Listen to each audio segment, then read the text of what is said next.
어제 또 좋은 형제 자매와 교제를 했는데 참 좋은 것 같아요. 한 주간을 살면서 뭐 누구를 만나도 또 뭘 해도 그닥 재미가 없어요. 삶이 좀 무미건조하고 뭐 예배 드리는 시간 빼고는.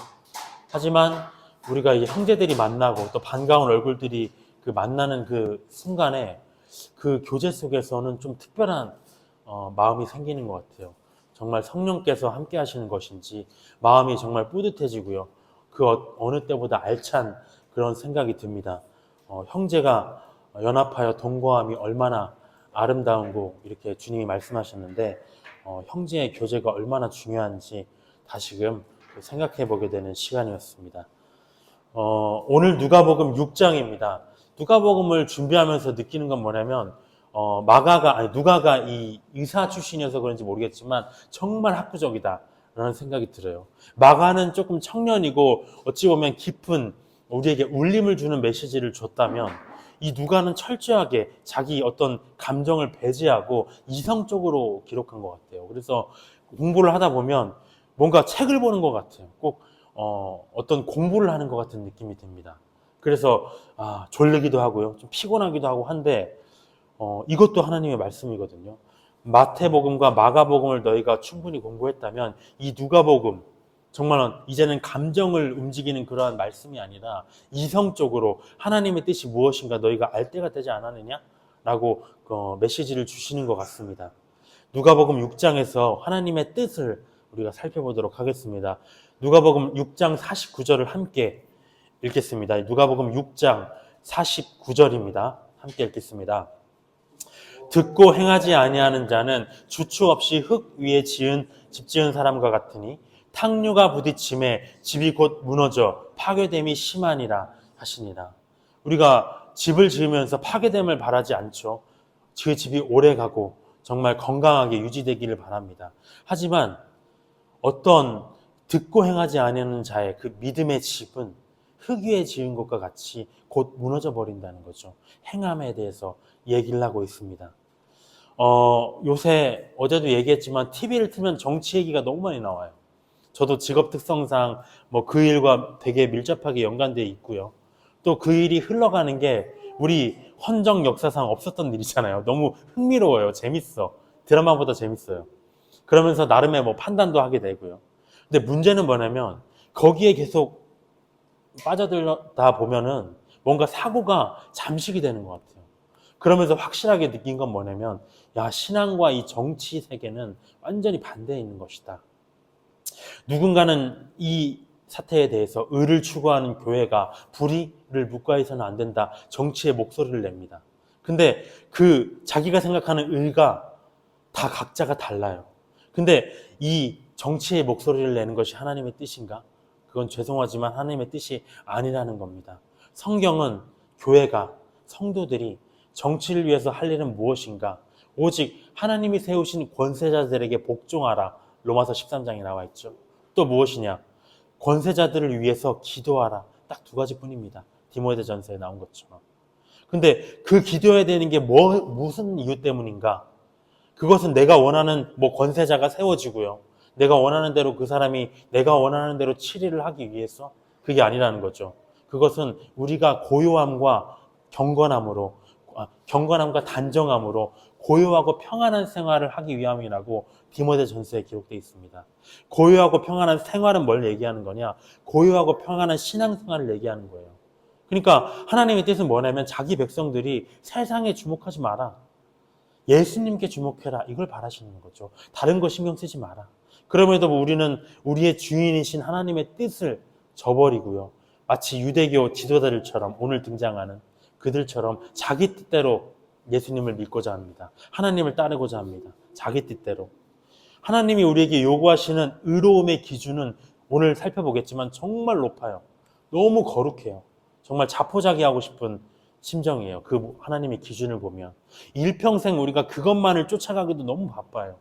그것에 도달하기도. 근데 우리가 시선을 다른 곳에 돌릴 여력이 없다는 거죠. 지난 시간 우리는 예수님의 사역의 시작을 봤습니다. 또 제자들의 부르심을 봤습니다. 복음을 전할 지금 조직이 완성이 됐어요. 사람들이 모였습니다. 그 다음으로 중요한 건 무엇이냐? 그들이 전할 복음의 방향이 제대로 설정돼야 된다는 거죠. 그래서 오늘 누가복음 6장에서는 예수님을 믿는 제자들에 대한 하나님의 뜻이 무엇인가, 무엇이 하나님의 뜻인가 라는 것을 살펴봐야 되겠습니다. 1절부터 한번 봐보도록 할게요. 안식일에 예수께서 밀밭 사이로 지나가실 때 제자들이 이삭을 잘라 손으로 비비어 먹으니 어떤 바리새인들이 말하되 어찌하여 안식일에 하지 못할 일을 하느냐. 우리가 출애굽기 시대에 어땠나요? 하늘에서 만나가 내렸습니다. 일용할 양식이 내렸어요.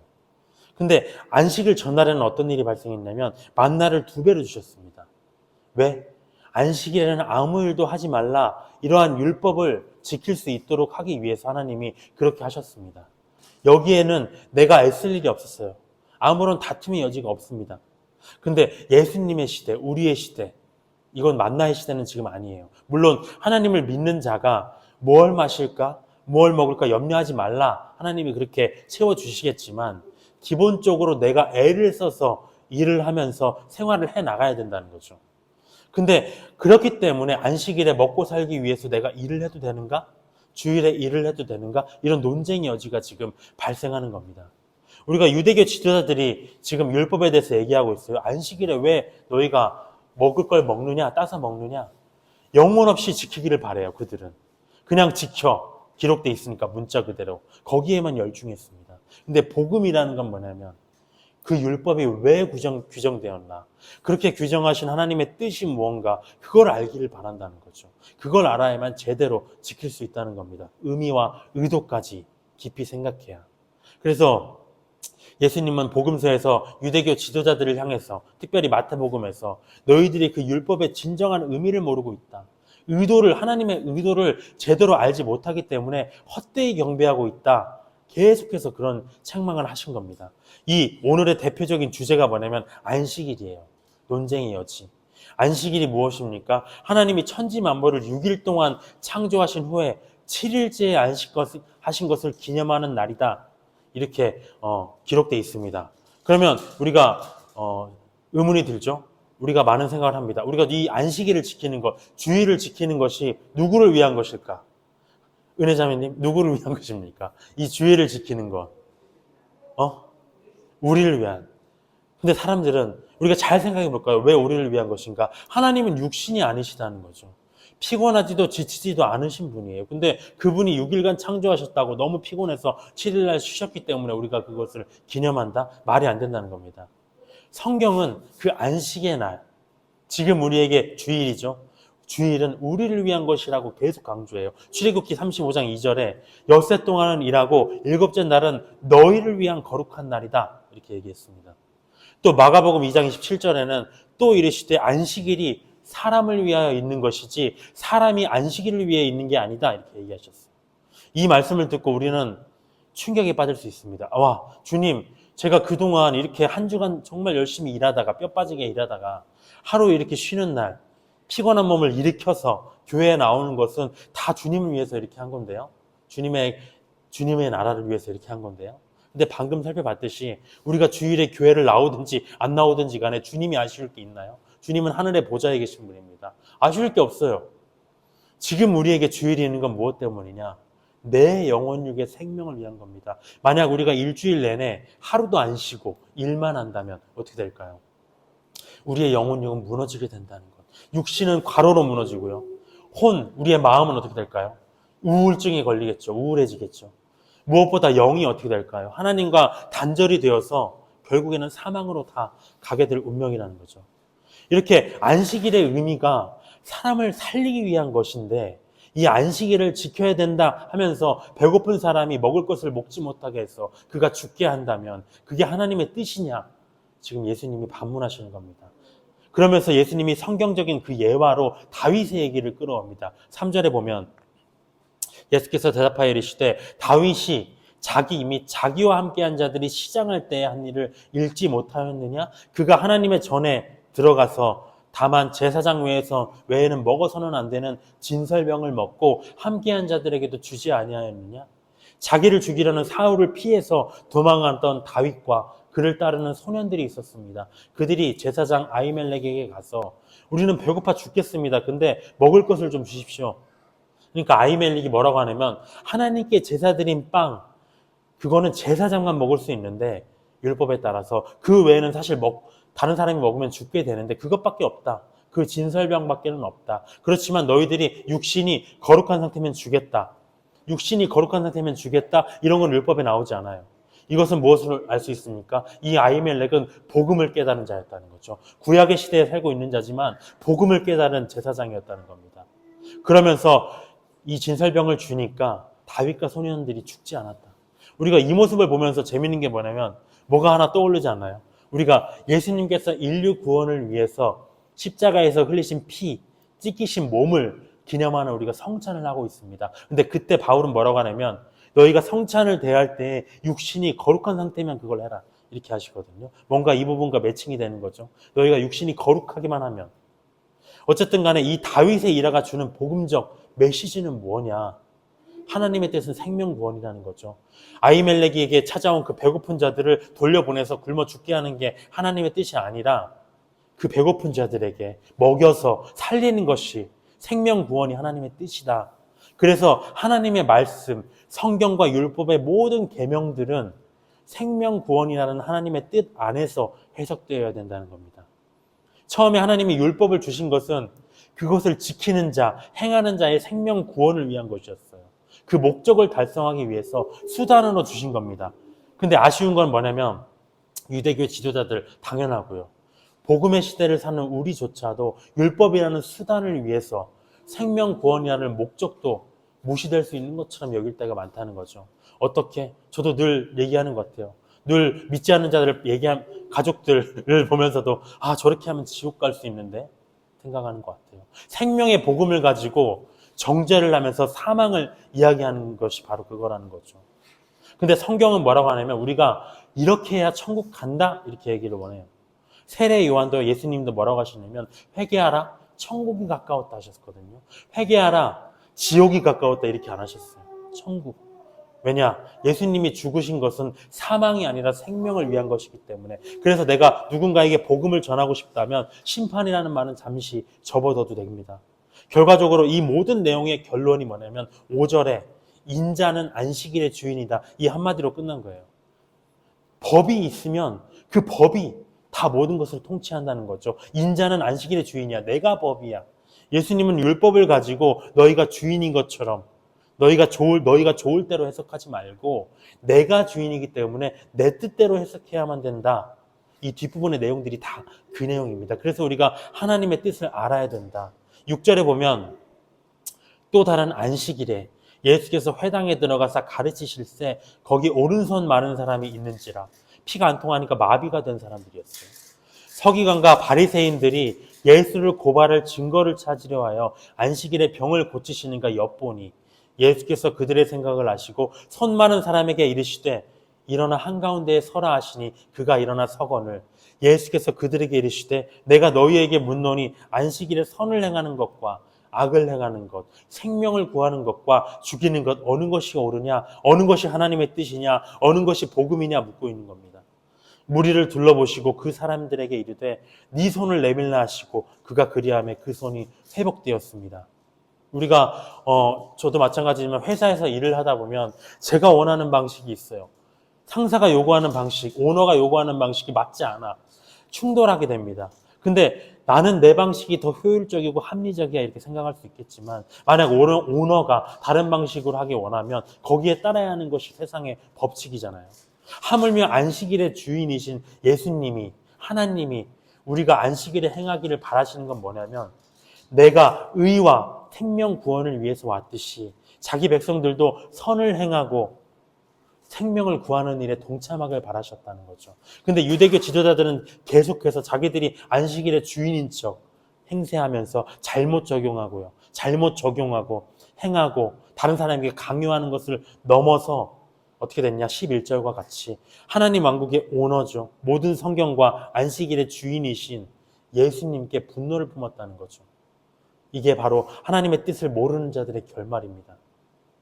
12절에 반대로 하나님의 뜻을 행하는 자들의 모습이 등장합니다. 이때 예수께서 기도하시러 산으로 가사 밤이 새도록 하나님께 기도하시고 밝음에 그 제자들을 부르사 그 중에서 12를 택하여 사도, 보내심을 받은 자들이라 칭하셨다고 합니다. 1절부터 10절까지가 하나님의 뜻대로 행하지 않은 유대교 지도자들의 모습이었다면 11절부터는 하나님의 뜻대로 행하는 제자들의 모습을 대조적으로 보여줍니다. 먼저 예수님은 제자를 세우시려고 밤이 새도록 하나님께 기도하셨어요. 왜? 매우 중요한 문제이기 때문에. 이들의 역할이 뭐냐? 생명의 복음을, 이 생명 구원의 복음을 만방에 전할 사도들이고요. 교회의 시작이기 때문에. 14절에 그들의 이름이 나옵니다.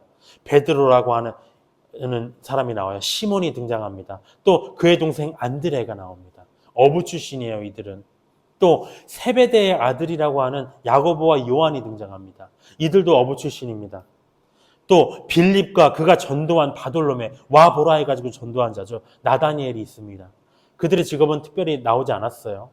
마태, 세관원 출신이죠. 도마, 직업은 불분명합니다. 하지만 의심이 많은 자였어요. 주님이 부활하셨는데 옆구리에 손을 넣어봐야만 알 수 있는, 이게 왜 이 자가 왜 기억이 났냐면, 전에 태양 강사님 기억하실지 모르겠지만 목사님과 미국에 가서 샌프란시스코 그 고개를 넘고 있었어요. 거기서 막 이름을 주는 얘기가 나왔어요. 너는 이 얘기를 주면서. 근데 저도 이름 하나 주세요 그랬는데 목사님이 뭐라고 했냐면, 저는 바울하고 싶어요 그랬는데 목사님이 잠깐 멈칫 하시더니 넌 도마다 그러더라고요. 기억나시는지 모르겠어요. 그래서 도마야. 뭔가 저한테 그랬어요. 도마야. 왜 도마지 나는? 그런 생각 했는데 늘 느껴져요. 와, 나는 의심이 많다. 의심이 많아요. 그래서 이렇게 많이 디테일하게 공부를 해야 되는 것 같아요. 의심이 많은 자라는 생각이 듭니다. 알페오의 아들 야고보와 시몬이 있었고요. 그들의 직업도 불투명합니다. 시몬은 근데 야고보는 불투명하지만 시몬은 열심당원이라고 기록되어 있습니다. 유대교에서 뭔가 열정적으로 활동하는 자였던 것 같아요. 그리고 야고보의 아들이라고 하는 유다, 가룟 유다가 아니라 유다가 있었습니다. 다데오라고 하는. 그도 직업이 특별히 나와 있지 않고요. 가룟 유다는 우리가 알다시피 대제사장들과의 친분이 있었죠. 그래서 예수님을 팔았습니다. 또 공금을 맡았기 때문에 뭔가 이 다른 사람들과 달리 좀 배운 집안에 배운 어떤 출신이었던 것 같아요. 유대교와 관련된 자였던 것 같습니다. 17절에 예수께서 그들과 함께 내려오사 평지에 서시니 그 제자의 많은 무리와 예수의 말씀도 듣고 병고침을 받으려고 유대 사방과 예루살렘과 두로와 시돈의 해안으로부터 온 많은 백성도 있더라.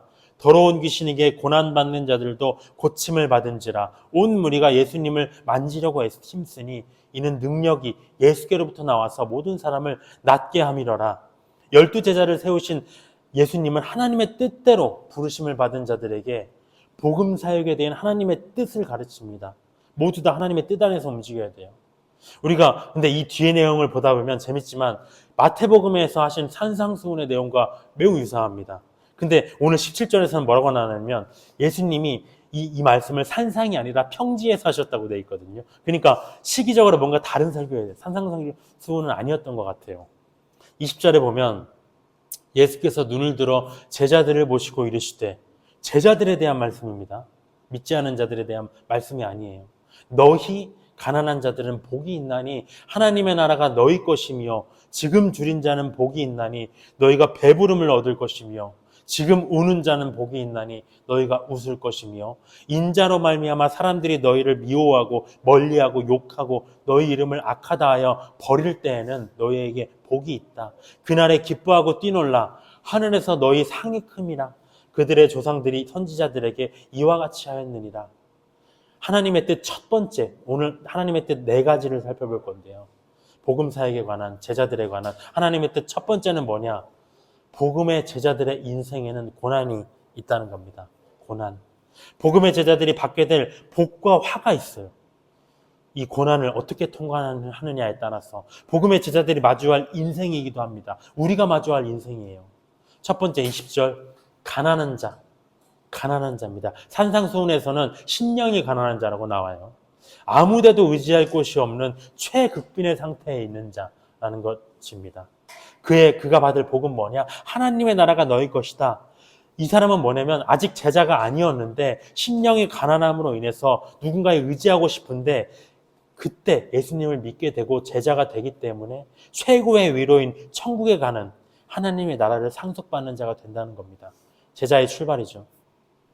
근데 24절에 반대가 나와요. 24절에 보면 화 있을진저 너희 부요한 자여. 심령이 풍족해요. 예수님이 필요하지가 않아요. 나는 뭐 살만해. 천국에 들어가지 못합니다. 내 힘을 믿고 내가 가진 걸 믿기 때문에, 예수님을 믿지 않기 때문에 천국에 당연히 못 들어가는 거죠. 너희는 너희의 위로를 받았다 얘기합니다. 세상에서 이미 위로를 받았기 때문에 심령이 걱정이 없어서 예수님을 믿지 않았기 때문에 천국의 위로는 받지 못한다 라고 얘기하시는 겁니다. 21절에 지금 줄인 자는 복이 있다 합니다. 산상수훈에는 의의 줄인 자라고 해요. 의의 배고픔 가운데 있는, 의를 갈망하는 죄 속에 있는 제자들 얘기합니다. 그들이 너희가 배부름을 얻을 것이요 이렇게 얘기합니다. 충분히 의롭게 된다는 거죠. 아, 나는 예수님을 믿었지만 왜 이렇게 나는 죄인인가 라고 생각할 때 의로움으로 배부르게 된다는 것. 근데 25절 반대가 나옵니다. 너희 지금 배부른 자는 화가 있다. 스스로 배부를 만큼 의롭다고 생각하는 제자들이죠. 아, 나는 예수님을 믿긴 믿지만 나 정도면 좀 의롭지. 그에게 의로움이 더 이상 임할까요? 임하지 않습니다. 의를 갈망하지 않으므로 의롭게 되지 못하고 의에 줄이게 된다는 거죠. 21절에 지금 우는 자는 복이 있다고 합니다. 산상수훈에서는 애통하는 자라고 해요. 사랑하는 자를 잃은 것과 같은 인생의 극심한 슬픔 가운데 있는 제자입니다. 너무나 외롭고 너무나 슬픈 제자. 근데 너희가 웃을 것이라고 합니다. 누구로 인하여? 예수님으로 인하여서 웃는 인생이 될 것이다. 웃는 경험을 하게 될 것이다. 25절에 그런데 웃는 자는 화가 있을 것이다. 인생에 별다른 슬픔이 없다고 장담하는 제자예요. 아, 나는 뭐 괜찮아, 좋아. 뭐 예수님 믿어서 물론 행복함이 있죠. 평안도 있고요. 근데 상황적으로는 힘들 수 있지만, 근데 아, 나는 좋아. 나는 뭐 행복해. 장담하면 애통하게 된다는 거죠. 인생의 슬픔을 당하게 된다라고 합니다. 22절, 23절에 보면 인자로 말미암아 미워하여 멀리하고 욕하고 너희 이름을 악하다 하여 버릴 때, 여기서 포인트는 뭐냐면 인자로 말미암아예요. 산상수훈에서는 의를 위하여 박해를 받은 자, 의가 누굽니까? 바로 예수님이에요. 예수님으로 인하여 박해를 받은 자예요. 의로움을 추구하다가 박해를 받은 자, 복음을 전하다가 핍박을 받은 제자를 얘기합니다. 나의 죄로 인한 핍박은 여기서 말하는 핍박이 아니고 징계입니다. 여기서 말하는 건 복음을 전하다가 핍박을 받을 때, 그날에는 상이 크다고 합니다. 기뻐하고 뛰놀아라. 하늘에서 너희의 상이 크다.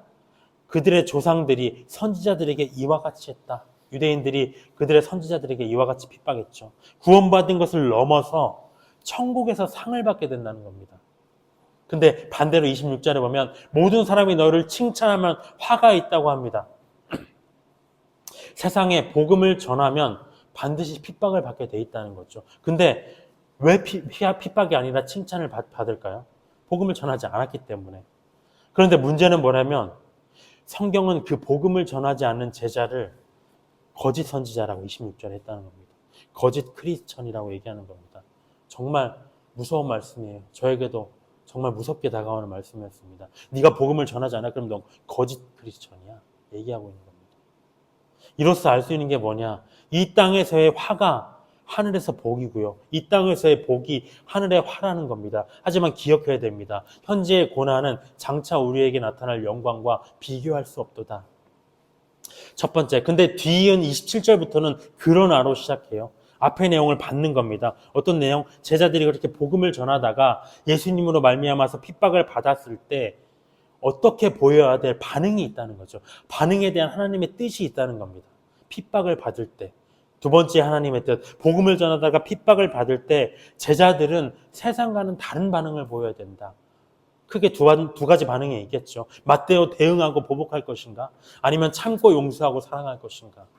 27절에 원수가 등장합니다.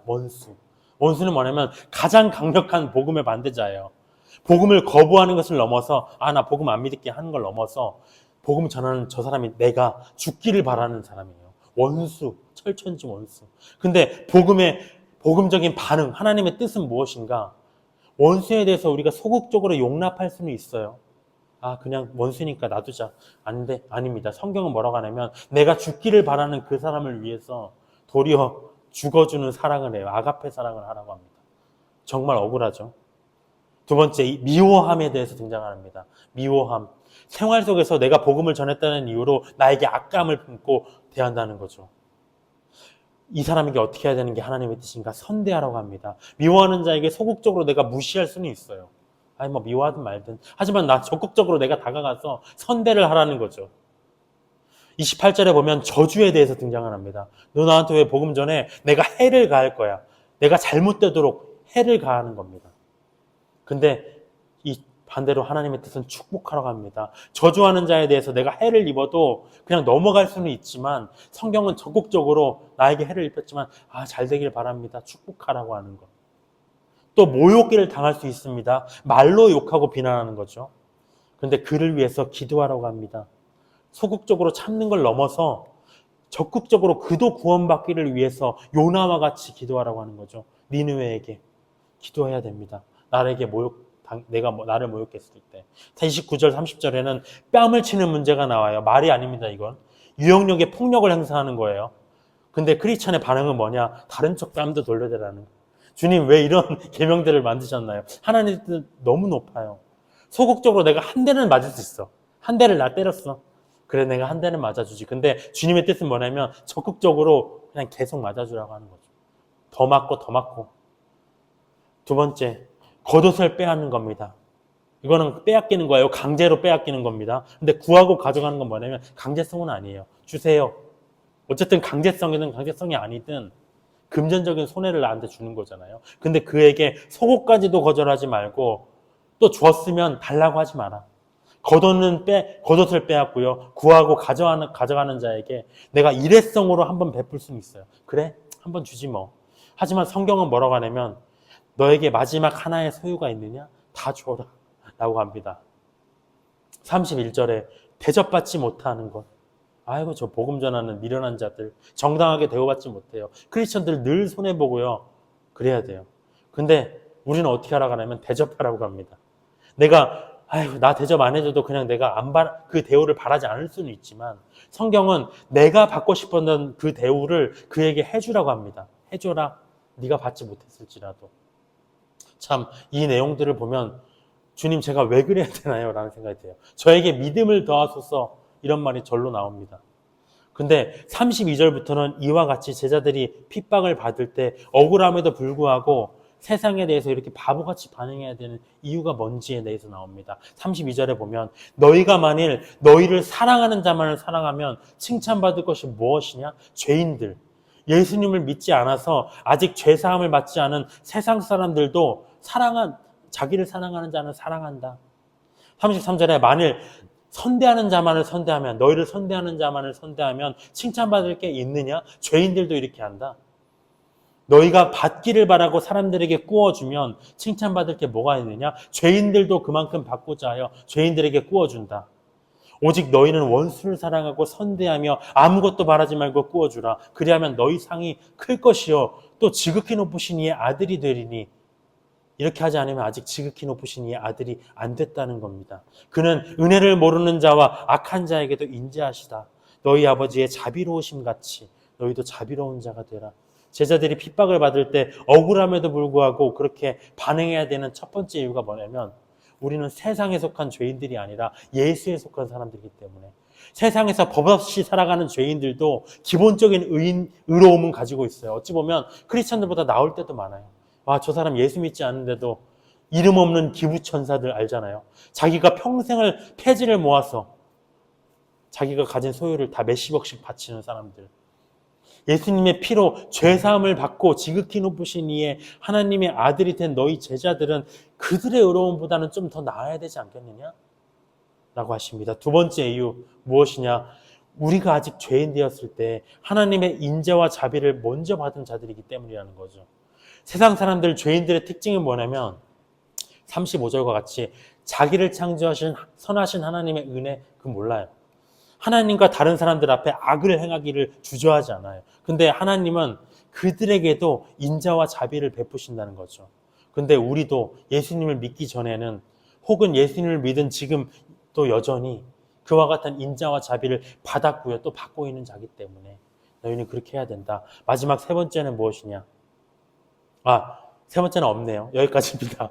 그래서 37절부터는 복음을 전하다가 핍박을 받을 때 보여야 할 반응에 대해서 지금까지는 살펴봤는데 37절부터는 이제 전혀 다른 내용이 시작됩니다. 복음을 전할 때 너희가 어떻게 전해야 되느냐? 제자들의 자세에 대해서 하나님의 뜻을 말씀하십니다. 세 번째 하나님의 뜻이죠. 제자들은 세상에 복음을 전하기 전에 뭘 해야 되느냐? 자기를 돌아봐야 된다라고 얘기하십니다. 그 내용. 앞서의 말씀 속에서 우리가 알 수 있는 건 뭐냐면 하나님은 복음의 제자들에게 상당히 높은 수준의 온전함을 요구한다는 거예요. 그런데 만약 제자가 그 복음에 비추어서 나를 충분히 돌아보고 온전함을 가지지 못한 채로 세상에 복음을 전하면 어떠한 문제가 발생할 수 있는가? 37절에 그 내용입니다. 비판하지 말라. 그리하면 너희가 비판을 받지 아니할 것이요, 정죄하지 말라. 그리하면 너희가 정죄를 받지 아니할 것이요, 용서하라. 그리하면 너희가 용서를 받을 것이요, 주라. 그리하면 너희에게 줄 것이니 곧 후히 되어 누르고 흔들어 넘치도록 하여 너희에게 안겨주리라. 너희가 헤아리는 그 헤아림으로 너희가 헤아림을 도로받을 것이다. 너희가 스스로 돌아보지 않았을 때 어떠한 문제가 발생하느냐?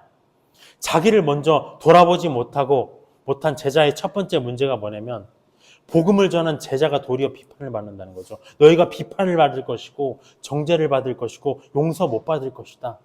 그 말은 뭡니까? 제자가 믿지 않는 자에게 복음을 전하면서 나도 아직 온전해지지 못한 그 문제로 그를 비판하고 정죄하고 용서하지 못했다는 거죠. 그렇기 때문에 너희가 비판받고 정죄받고 용서받지 못할 거라는 겁니다. 그렇기 때문에 내가 아직 스스로를 다 돌아보지 못했다면 최소한 복음은 전해야 되겠지만 사람들을 비판하고 정죄하는 식으로는 전하지 말아야 됩니다. 그렇게 되면 어떻게 되느냐? 내 온전하지 못한 그 부분이 약점이 돼서 저 사람 쥐는 잘못하면서 복음이 먹혀들지가 않는다는 거죠. 두 번째 39절에 또 비유로 말씀하시되 맹인이 맹인을 인도할 수 있느냐? 둘이 다 구덩이에 빠지지 않겠느냐? 제자가 그 선생보다 높지 못하나 무릇 온전하게 된 자는 그 선생과 같다. 매우 어려운 말씀이에요. 자기를 먼저 돌아보지 못한 제자의 두 번째 문제가 뭐냐면 복음을 전한 제자뿐만 아니라 그 제자의 제자까지도 다 실족하게 된다는 겁니다. 스승이 온전하지 못한데 어떻게 스승에게 배운 제자가 온전해집니까? 근데 40절의 말씀은 뼈가 있는 말씀이에요. 그런데 만약 스승은 온전하지 못한데 제자가 온전하게 되면 어떻게 되는 건가? 그런 일이 있을 수도 있다는 겁니다. 근데 40절과 같이 본래 제자는 스승보다 높지 못해요. 근데 온전하게 된 제자는 스승과 동급이 같은 걸로 돼버린다는 거죠. 이건 뭐냐? 스승의 수치가 돼버린다는 겁니다. 내가 그 사람에게 복음을 전했는데 그 사람이 나보다 나아지면 복음 전한 그 제자에게 수치가 된다는 거죠. 이런 일이 있어서 되겠느냐? 말씀하시는 겁니다. 41절에 어찌하여 형제의 눈 속에 있는 티는 보고 내 눈 속에 있는 들보는 깨닫지 못하느냐? 너는 네 눈 속에 있는 들보를 보지 못하면서 어찌하여 형제에게 말하기를 형제여 나로 네 눈 속에 있는 티를 빼게 하라 할 수 있느냐? 외식하는 자여 먼저 네 눈 속에서 들보를 빼라. 그 후에야 네가 밝히 보고 형제의 눈 속에 티를 빼리라. 자기를 먼저 돌아보지 못한 제자의 세 번째 문제가 뭐냐면 제자가 전한 복음에게서 능력이 안 나타난다는 겁니다. 어떤 능력? 우리가 여기서 물론 들보, 큰 허물이에요. 티, 작은 허물이에요. 근데 크든 작든 다 빼내야 될 허물이에요. 어쨌든지 간에. 근데 복음이 전해졌다면 그 전한 사람의 들보도 그렇고요. 전환받은 사람의 티도 그렇고요. 그 허물들이 다 사라져서 온전하게 되는 변화의 능력이 나와야 됩니다. 제자들에게는. 하지만 그렇게 내가 복음을 아무리 전해도 전환받은 사람의 허물이 사라지지 않은 이유가 무엇이냐? 나도 빠지지 않고 내가 전한 그 사람에게도 티가 빠지지 않은 이유가 무엇이냐? 복음을 전한 자에게 문제가 있다는 겁니다. 제자에게 허물이 있는데 어떻게 그 제자에게 가르침을 받는 자가 허물이 빠질 수가 있겠는가? 이렇게 제자들이 하나님의 뜻을 다 배웠습니다. 그러면 이 마지막 단계가 그러면 무엇인가? 그게 바로 43절부터 막 끝절까지의 내용입니다. 그건 무엇이냐? 복음의 제자들, 하나님의 뜻 네 번째는 행함의 열매를 맺어야 된다는 겁니다. 많이 배웠어요. 하지만 행함이 중요하다. 43절에 못된 열매 맺는 좋은 나무가 없고 또 좋은 열매 맺는 못된 나무가 없느니라. 나무는 각각 그 열매로 하나니 가시나무에서 무화과를 찔레에서 포도를 따지 못한다. 선한 사람은 마음에 쌓은 선에서 선을 내고 악한 자는 그 쌓은 악에서 악을 내나니 이는 마음에 가득한 것을 입으로 말함이니라. 제자들이 하나님의 뜻을 모두 알았다면 마지막 단계는 뭐냐? 좋은 열매가 나와야 되죠. 선한 사람이 악을 낼 수 있습니까? 악한 사람이 선을 낼 수 있습니까? 마음에 선이 가득한데 입으로 내가 악이 나올 수 있나요? 마음에 악이 있는데 입에 내가 선이 나올 수 있나요? 이 내용들은 비유입니다. 어떠한 비유? 제자는 열매를 맺어야 될 나무인데 그 열매는 결국 스스로를 돌아보고요. 또 다른 사람들에게 전했던 그 복음, 내가 입으로 뱉었던 그 복음에 합당한 열매를, 온전한 행함의 열매를 내가 맺어야 된다는 거죠. 그 열매가 바로 행함이라는 열매입니다. 근데 하나님의 뜻은 뭐냐? 당연히 그 제자들이 먼저 선한 나무가 되어서 선한 열매를 내기 원하신다는 거죠. 다른 사람에게 좋은 열매를 강요하기 전에. 그런데 그 제자가 선한 나무인가 악한 나무인가 무엇으로 판단할 수 있는가? 그간에는 행함이 좋은가 나쁜가로 판단한다는 거죠. 아까 말했죠. 나는 사실은 마음은 좋은데 내 행동만 이런 거야. 아니요. 그런 건 없어요. 내 행동은 나쁜데 내 마음은 좋아. 이런 건 없어요. 그 마음 속에 있는 것에서 그 사람의 실체에서 겉으로 드러나는 것이 나온다는 겁니다. 근데 이 행함이 왜 이렇게 중요한 건가? 46절에 너희는 나를 불러 주여 주여 하면서도 어찌하여 내가 말하는 것을 행하지 않느냐? 너희들은 나를 주로 섬기는 나의 제자들이 아니냐? 내게 나와서 내 말을 듣고 행하는 자마다 누구와 같은 것을 너에게 보이리라. 집을 짓되 깊이 파고 주추를 반석 위에 놓은 사람과 같으니 집의 중심을 반석 위에 세운 사람과 같으니 큰 물이 나서 탕류가 그 집에 부딪히되 잘 지었기 때문에 능히 요동하지 못하게 하거니와 듣고 행하지 아니하는 자는 주추 없이 흙 위에 집 지은 사람과 같으니 탕류가 부딪힘에 집이 곧 무너져 파괴됨이 심하니라. 예수님은 복음을 들은 제자들의 그 행하는 믿음에 대해서 반석에 지은 집과 같다 이렇게 얘기하셨어요. 반대로 듣고 행하지 않는 믿음에 대해서는 흙 위에 지은 집과 같다 이렇게 하셨습니다. 믿음이라는 그 집이 무너지지 않으려면 행함이라는 반석 위에 지어져야 된다는 거죠. 이것은 뭐냐면 듣는 게 중요하지 않다는 말이 아니에요. 믿음은 들음에서 시작됩니다. 로마서 10장에 나왔듯이. 하지만 듣기만 하고 행하지 않는 것은 불완전하고요. 열심히 들은 것이 아무 쓸모없게 한다는 겁니다. 복음의 제자가 아무리 위대한 사역을 했더라도 많은 사람을 전도하고 위대한 일을 했더라도 그 제자 자체가 선한 나무로서 선한 열매를 온전한 행함의 열매를 맺지 못하면 온전한 믿음을 갖지 못하면 모든 그 업적들이 무의미하다는 거죠. 우리가 공적이 불이 타면 다 사그러든다고 했습니다.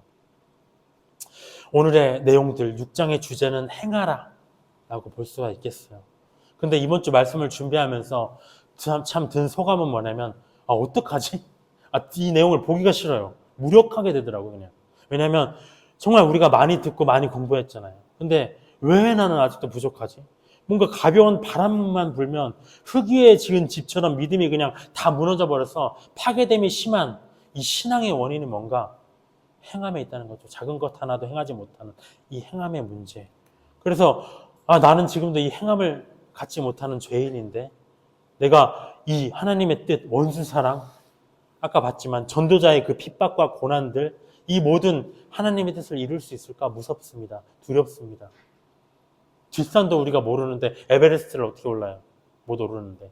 하나님의 뜻은 거룩한 높은 이상인데 우리의 현실, 저의 현실은 바닥에 있다는 거죠. 이 무력함을 느꼈습니다. 그래서 어떻게 해야 되는가? 주님께 긍휼을 구할 수밖에 없죠. 2025년에는 저를 비롯한 우리 갈보리 촛불 평안교회 모든 식구들이 더욱 행함과 함께하는 열매 맺는 신앙을 갖기를 원합니다. 작은 열매도 상관이 없습니다. 힘으로 그렇게 되려면 어떻게 되느냐? 힘으로 되지 아니하며 능력으로 되지 아니하며 나의 영으로 된다. 성령의 능력. 너희 안에서 착한 일을 시작하신 이가 예수의 날까지 이루실 것이다. 착한 일을 시작하신 이가 이루실 수밖에 없어요. 또 무엇이냐? 예수님과 같은 형상으로 변화해서 영광에서 영광으로 이를 것인데 주의 영으로 말미암다는 거죠. 우리가 할 수 있는 게 사실은 없어요. 끊임없이 성령 안에서 살아가는 것, 그것밖에 없습니다. 열매 맺는 신앙을 위해 기도합니다. 주님 감사합니다. 오늘의 말씀들 향함의 내용입니다. 많은 내용들을 공부했고 많은 지식이 있고 어떻게 살아가야 되는지 많은 뜻을 배웠습니다. 하지만 우리에게 부족한 것은 무엇인가? 행하지 못한다는 것입니다. 사랑을 실천하지 못한다는 것입니다. 주님을 향한 사랑, 이웃을 향한 사랑을 실천하지 못한다는 것입니다. 주님, 우리에게 성경대로 행할 수 있는 능력을 부어주시옵소서. 성경대로 살아갈 수 있는 살아있는 신앙을 우리에게 허락하여 주시옵소서. 죽은 신앙에서 벗어나서 몸이 건조하고 마치 사랑을 잃은 듯한, 정말 우상에게 절하는 듯한 신앙에서 벗어나서 주님을 진실하게 사랑하고 이웃을 진실하게 사랑하고 또 나의 부족함을 벗고자 피 흘리기까지 싸우기 위해서 살아가는 우리의 2025년이 될 수 있도록 도와주시옵소서. 이 시간을 감사드리며 예수님의 이름으로 기도드렸습니다. 아멘.